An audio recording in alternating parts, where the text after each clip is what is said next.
Long before the gavel echoed through that packed chamber, Washington had been bracing for impact. The committee's agenda, ostensibly a routine oversight hearing, had swollen into something far larger, a referendum on how truth itself would be treated in an age of spin. Cable news banners blared urgent countdowns.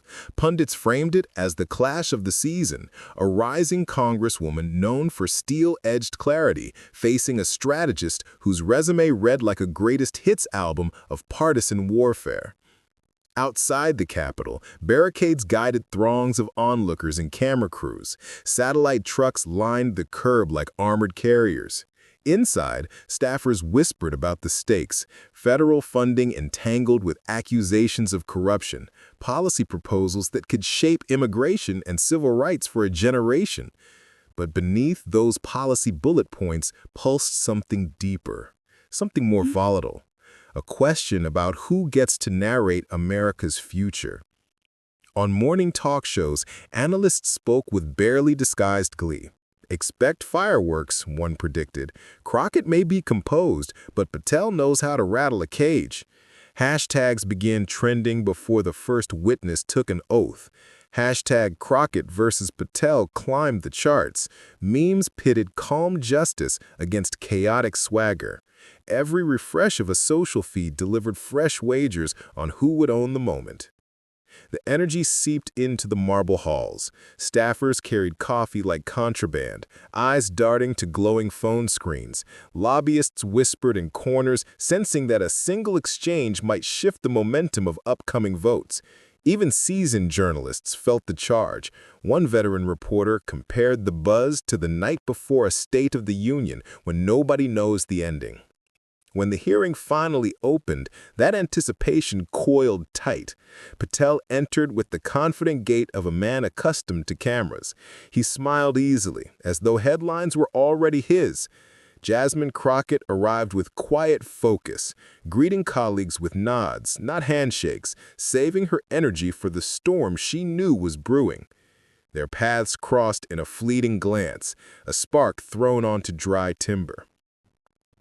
As witnesses offered prepared statements, the real story unfolded off-mic. Patel's subtle smirks, Crockett's patient stillness, the restless shift of audience members sensing a collision they couldn't quite time. Social feeds exploded with play-by-play commentary. Patel looking cocky, one tweet read. Crockett's got that chess player vibe, wrote another.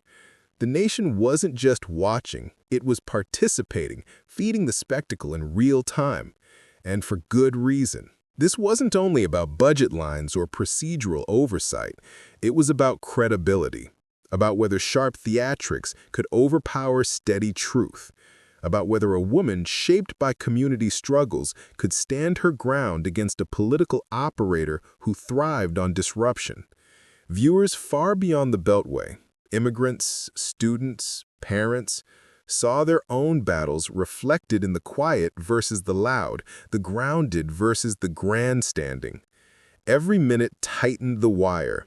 Each exchange layered more tension onto an already combustible mix. By the time the questioning reached its heart, the hearing room felt less like a government chamber and more like a stage lit for a reckoning. Everyone could sense it. Something would break, and when it did, careers, narratives, and reputations would not emerge the same. To grasp why Patel's bravado would soon backfire, you have to know the man behind the smirk. Kash Patel's story begins far from the marble corridors where his voice now echoes, but ambition has a way of finding the fastest lanes to power. Born to immigrant parents in New Jersey, he learned early how to read a room and exploit its weak spots. Classmates remember a boy who could charm a teacher one moment and outmaneuver a rival the next. Law school only sharpened those instincts. While others pored over case law to master the craft of argument, Patel studied people, judges, juries, professors, mapping their insecurities the way a seasoned pilot studies the sky. After graduation, he moved quickly through the ranks of federal prosecution, cultivating a reputation for razor-edge tactics. "I don't bring a case unless I know I can win," he liked to say. a mantra that thrilled allies and unsettled colleagues. Winning, for Patel, wasn't merely professional, it was existential. He wore certainty like armor, and he wielded it with the confidence of someone convinced that hesitation was the first step toward irrelevance. His pivot to politics came at a moment of national turbulence, when partisan fault lines were deepening and every controversy seemed to demand a warrior. Patel answered that call with gusto. As a congressional investigator, he delighted in late-night strategy sessions and headline-grabbing subpoenas. Reporters noticed his flair for the dramatic, impromptu press briefings staged on courthouse steps, soundbites sharpened like blades. Politics is combat, he told a colleague, half smiling. If you're not drawing blood, you're wasting time. Soon he found himself orbiting the highest levels of power, advising officials who prized loyalty above all else. He thrived in the chaos, a figure who could navigate legal nuance while throwing rhetorical punches. Supporters hailed him as fearless. Critics called him reckless. When questioned about ethics, Patel brushed it off. The other side plays dirty, so I don't lose sleep playing to win. Each headline, each controversy seemed only to inflate his swagger. But the very traits that propelled his ascent also bred blind spots. Confidants noticed how quickly he dismissed dissenting voices. Staffers whispered about meetings where he steamrolled discussion, treating compromise as weakness. He reveled in being underestimated, yet he underestimated others in turn, especially those who carried themselves with quiet resolve. To him, volume equaled strength. Silence signaled surrender. It was a miscalculation that would one day cost him. There were warning signs. During a high-profile investigation, Patel's eagerness to dominate the narrative led to procedural missteps that nearly derailed the case. A senior aide recalled, he was so sure of himself he didn't see the trap until it snapped.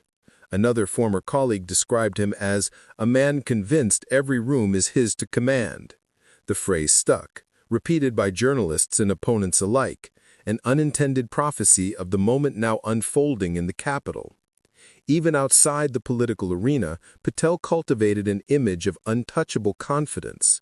Social media posts showed him grinning at exclusive events, delivering barbed one-liners on podcasts, and recounting victories with the relish of a prizefighter replaying knockouts. To supporters, he embodied defiance. To adversaries, arrogance. But both camps agreed on one thing. Kash Patel relished the spectacle. He believed the louder the spotlight, the harder it was for anyone to challenge him. That belief followed him into the hearing room on the day of his fateful clash with Congresswoman Jasmine Crockett. He arrived like a man entering familiar territory, greeting allies with a clap on the back, offering photographers a practiced half-smile. The packed gallery only energized him. Cameras meant witnesses, witnesses meant a stage, and Kash Patel had never met a stage he didn't claim. Yet beneath the confident stride and rehearsed smirk lurked a subtle tension, perhaps invisible to all but the most discerning eye. A tightening of the jaw when questions cut too close, a flicker of impatience when a witness refused to take the bait. To him, these were mere annoyances, easily drowned out by a louder retort. But to those attuned to the rhythm of power, they were hairline cracks in armor that once seemed unbreakable. And now, as he leaned forward in the committee chamber, poised to unleash another quip, Patel believed he was scripting yet another victory. The press was watching, the feeds were live, and he expected to dominate the evening news. What he could not foresee was how swiftly the narrative would turn, how a single poised response could unravel years of cultivated bravado. Because across the aisle sat someone forged in fire. Long before television cameras framed her as a rising star in Congress, Jasmine Crockett learned to hold her ground in far less forgiving arenas. She grew up on the south side of Dallas, in a neighborhood where porch lights doubled as community beacons and every neighbor's success or setback was felt across the block. Her mother worked double shifts at a medical clinic. Her father repaired cars in a narrow garage that smelled of oil and resilience. From them, Jasmine absorbed a lesson that would guide her entire life. Dignity isn't given, it's practiced daily, especially when the world seems determined to overlook you. As a child, she was the quiet one who watched everything. She noticed how a landlord's casual neglect could make a family's winter unbearable, how a traffic stop could shift from routine to threatening in a heartbeat. Those early observations seeded a restless sense of justice.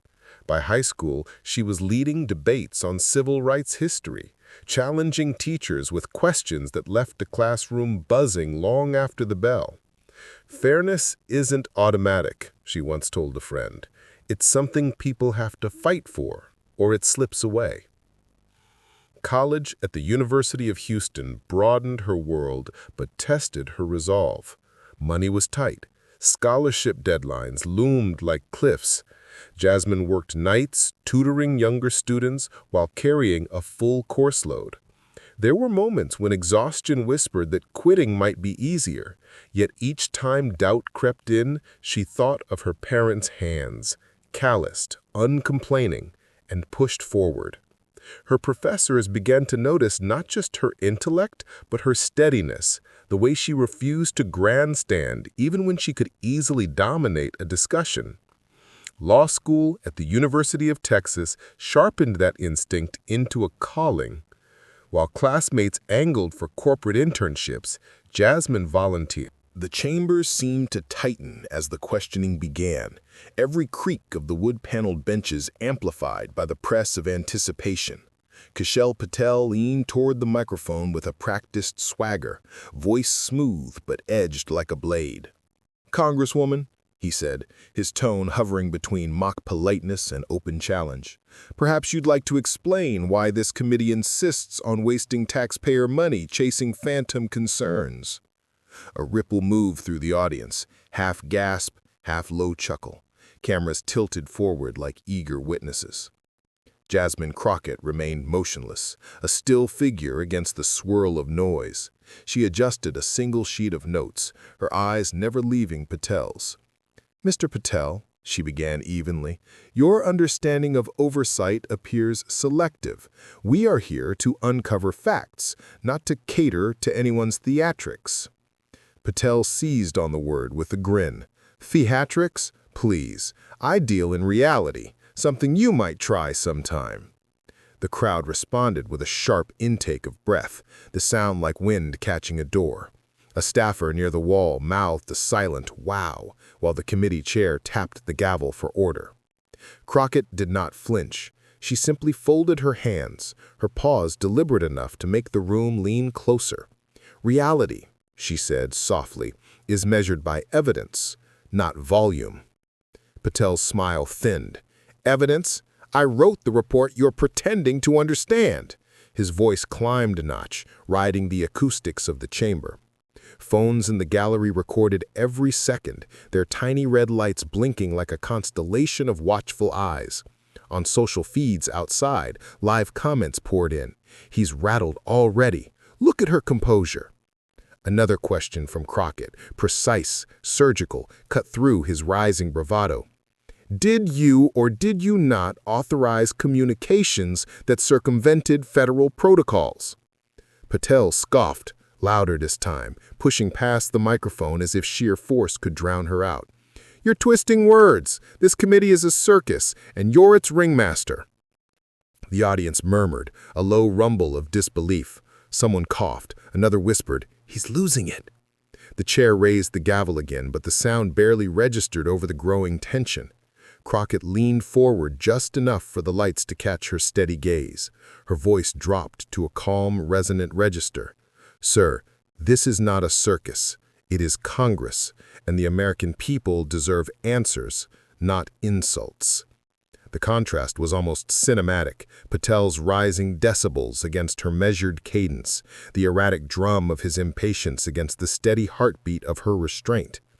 Each interruption he hurled only highlighted the difference, and the gallery sensed it. Gasps came quicker now, followed by the hush of collective anticipation. Patel slammed a hand on the table for emphasis, the sound cracking through the chamber like a snapped branch. "You have no idea what you're talking about," he barked. Still, Crockett's expression never shifted. She let the echo fade before speaking again, each syllable deliberate. "Then enlighten us, Mr. Patel. Provide the documentation to support your claim." For a heartbeat, the only sound was the soft mechanical whir of camera shutters. Patel opened his mouth, but no words came. The pause stretched, elastic and unbearable. A spectator in the back whispered, "She's got him," barely audible, yet somehow carrying through the room. Patel cleared his throat, forcing a brittle laugh. "Documentation takes time. I don't answer to grandstanding." Crockett tilted her head slightly, the faintest sign of curiosity. "Nor do you answer to the truth?" she asked, voice gentle but cutting. The audience exhaled as one, a collective release that felt like the first clap of distant thunder. Patel's jaw tightened, his fingers drummed an uneven rhythm on the table, betraying the nerves he tried to mask. The committee chair lowered the gavel but didn't strike. Even the marble wall seemed to lean in, waiting. The tension thickened until it felt physical, a weight pressing on every chest. And then, the silence before the storm. The stillness in the chamber was so complete it felt like a held breath shared by hundreds. Cameras clicked in quiet staccato, their lenses trained on the two figures at the center of the storm. Kash Patel sat forward, eyes narrowed, fingers drumming a restless pattern against the polished wood. Across from him, Jasmine Crockett remained perfectly composed, hands folded, shoulders relaxed, gaze steady as a compass needle.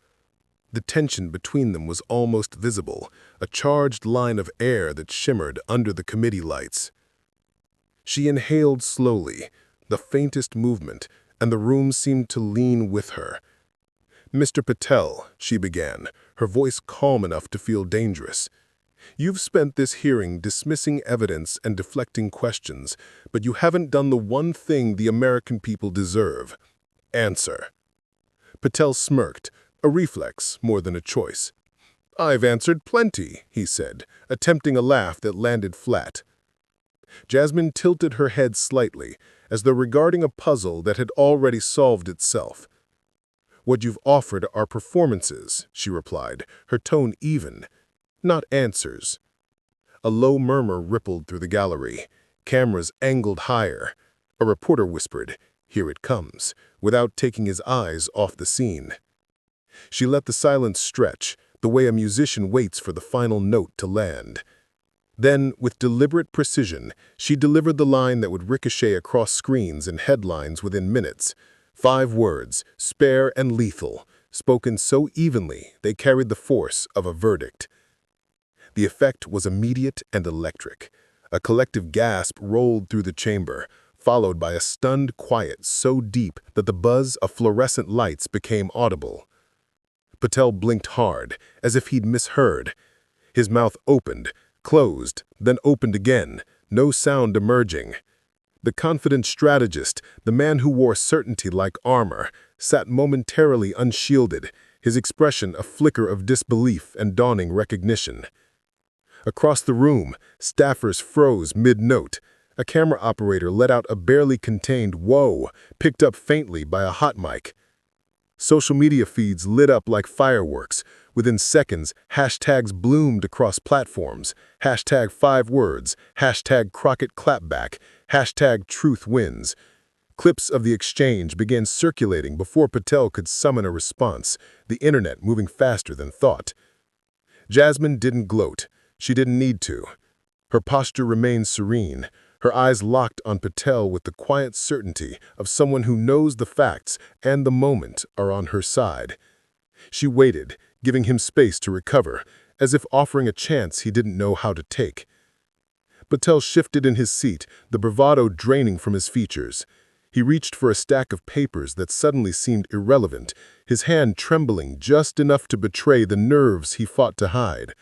A bead of sweat traced a slow path along his temple. He cleared his throat, tried a grin. "That's creative," he muttered, but the words lacked conviction. Even he seemed to hear their hollowness. The gallery sensed it too. Whispers swelled into a rustling tide. "Did you hear that? Replay it. She got him." Reporters glanced at each other, silently drafting leads in their heads. One veteran correspondent mouthed, "career-defining," to no one in particular. Jasmine leaned back slightly, the faintest smile touching her lips. Not triumph, but recognition.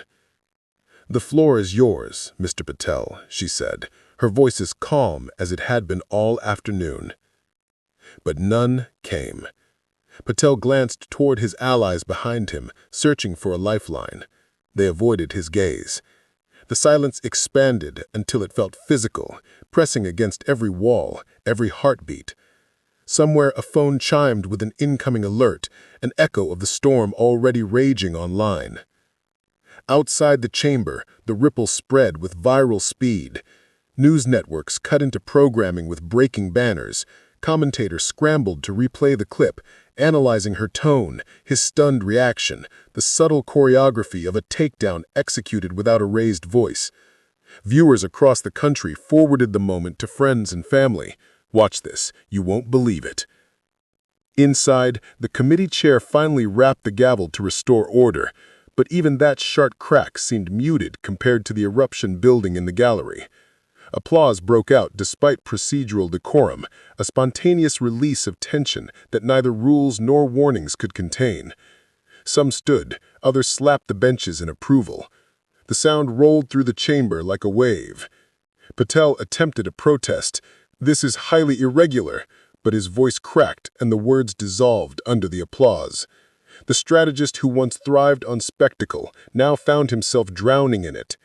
Cameras captured every flicker of discomfort, the tightening jaw, the darting eyes, the realization that this time the narrative was beyond his control.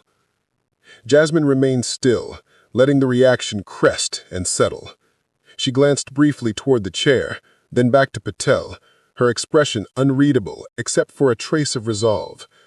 There was no need for further words. The power of the moment lay in its simplicity, a single devastating sentence delivered with the poise of someone who understood that true strength requires no theatrics. As the applause subsided, a hush returned, deeper than before, a quiet acknowledgement that something irreversible had just occurred. Patel stared down at his papers, the once cocky smirk nowhere to be found.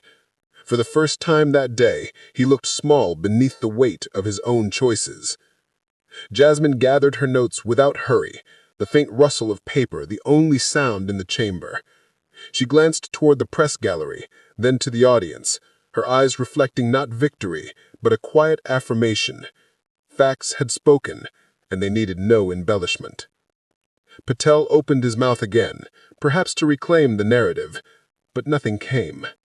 The silence was his answer, and everyone knew it. The moment lingered, suspended like the final chord of a symphony.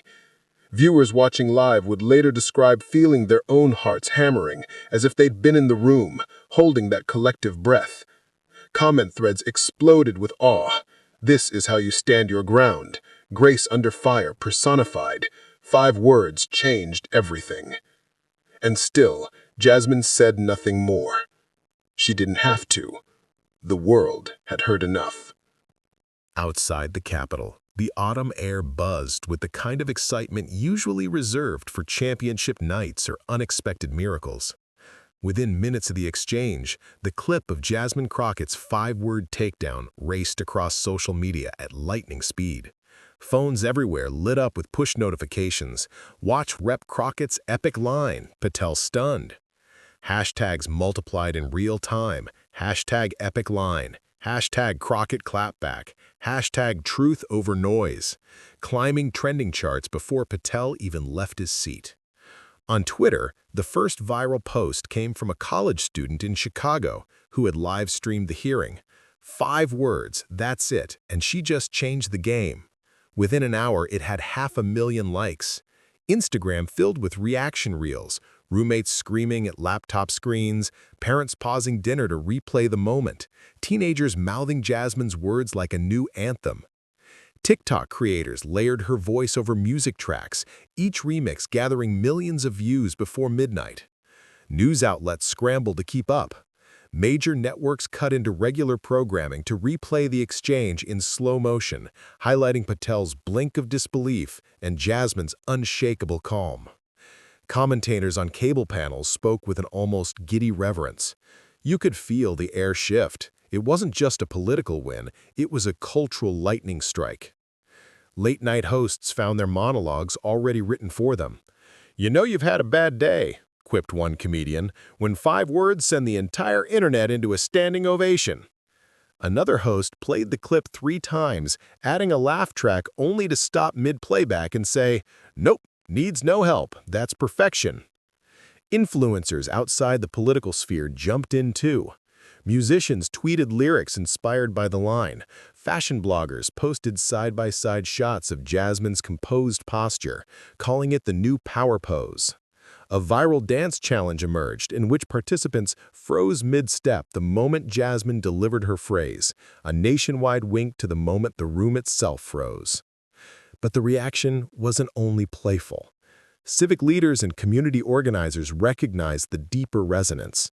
An immigrant rights activist wrote, "For every woman of color told to be quiet, this is a reminder: dignity speaks louder than arrogance." Editorials in major papers praised Jasmine's mastery of restraint, contrasting it with Patel's bluster. "She didn't just win an argument," one columnist wrote it. "She reminded us that composure is its own form of strength." Even some of Patel's usual allies struggled to spin the encounter. A conservative podcast host admitted, albeit reluctantly, "Look, I don't like her politics, but that was a masterclass in holding the floor. You can't fake that kind of presence." Inside political circles, strategists whispered about the long-term fallout. Donors were suddenly skittish. Committee members privately acknowledged that Patel's credibility had taken a visible dent. Meanwhile, Jasmine supporters turned the moment into a movement. Grassroots groups launched fundraisers in her name, channeling the energy into voter registration drives. Community centers hosted watch parties, replaying the clip like a sports highlight, pausing to discuss the importance of staying calm under fire. In neighborhoods far from Washington, parents told children about the Congresswoman who proved that facts and composure could silence even the loudest voices. Cable pundits debated the implications late into the night. Was it a turning point for political discourse, a model for a new generation of leaders? "She demonstrated," one analyst said, "that you don't need to shout to be heard, you need to stand in your truth." The phrase became its own hashtag, #StandInYourTruth, rising alongside the others. Patel, by contrast, went uncharacteristically quiet. His scheduled interviews were abruptly postponed, and his social media accounts offered only a clipped statement about media distortion, which did little to stop the flood of memes.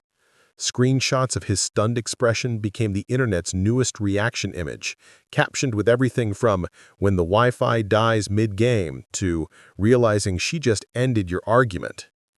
Through it all, Jasmine remained measured. In a brief press gaggle, she thanked her constituents, reiterated the policy concerns at the heart of the hearing, and refused to dwell on personalities. She said this was about accountability. That restraint only amplified the admiration. Commenters flooded her official pages with messages like, "This is leadership, this is grace." By dawn the next day, analysts were already calling it one of the most replayed political moments of the year. View counts soared past 20 million, then 30. The image of a calm Congresswoman leveling her 5 steady words against a seasoned political brawler had etched itself into the national memory. And yet, amid the cheers, the laughter, the endless reposts, a quieter question began to surface. One that pulsed beneath every headline and hashtag. One that no meme could quite answer. Amid the noise, one question echoed nationwide. What does this moment really mean? As the final echoes of applause faded and staffers began gathering their papers, Jasmine Crockett remained at the witness table for a moment longer. Cameras still hovered, but she seemed untouched by the frenzy. calm, almost meditative, as if the noise around her belonged to another world. The clash with Kash Patel had dominated headlines and timelines, yet Jasmine understood that the real story wasn't about a single quip or a viral clip. It was about something larger, something every person in that chamber and every viewer at home could claim as their own. She had not raised her voice. She had not traded insult for insult. Instead, she had anchored herself in facts and in the quiet authority of truth. That choice wasn't just strategy, it was conviction. Dignity, she believed, is the ultimate rebuttal to arrogance. In a culture that rewards outrage and speed, choosing composure is almost a form of rebellion. And on this day, that rebellion rang louder than any shouted slogan. Reporters later asked if she'd planned her devastating line. She smiled gently and said, "I planned to listen, that's all." Her answer revealed what many missed. Courage isn't always a roar. Sometimes it's the discipline to stay rooted while chaos swirls. The power of her words came not from cleverness, but from character built over years of standing up for neighbors, defending clients, and absorbing the lessons of struggle. That's why the moment traveled so far, so fast. People recognized themselves in it. Immigrants who had faced dismissive bosses replayed the clip and felt a spark of recognition. Young activists who had been told to calm down saw proof that composure could be a weapon. Parents showed their children that respect is not weakness and that truth, calmly delivered, can still shake the mighty. The hearing had been about policy, yes, but it became a parable about democracy itself. For a system to work, facts must outlast noise. Dignity must endure beyond spectacle. Jasmine embodied that ideal. By holding her ground without theatrics, she reminded the nation that power is not the volume of your voice, but the steadiness of your principles. And that lesson does not belong to politicians alone. It belongs to the student challenging a biased teacher, the worker demanding fair treatment, the neighbor speaking up at a town meeting. Each of us will eventually face a moment when someone tries to drown us out, to belittle or intimidate. The temptation will be to match their fury. Jasmine's example offers another path. Stand firm, speak clearly, and let the silence after your words carry the weight. Even Patel, silent in the aftermath, seemed to feel it. No counterpunch could erase the image of a leader who refused to be rattled. His bravado wilted not because he lost a debate, but because he encountered something he could not overpower: calm conviction. And as the chamber finally emptied and the buzz of reporters drifted down the marble halls, a stillness settled over the room. The lights dimmed, chairs pushed back, and the echo of 5 simple words lingered like a quiet heartbeat. They belonged not just to Jasmine Crockett, but to anyone who has ever been told to shrink. That is the quiet truth that remains. Dignity is contagious. Courage is teachable. And in a time when shouting often wins attention, steadfast grace can still win the day. And as the chamber emptied, a quiet truth remained, one that belongs to all of us.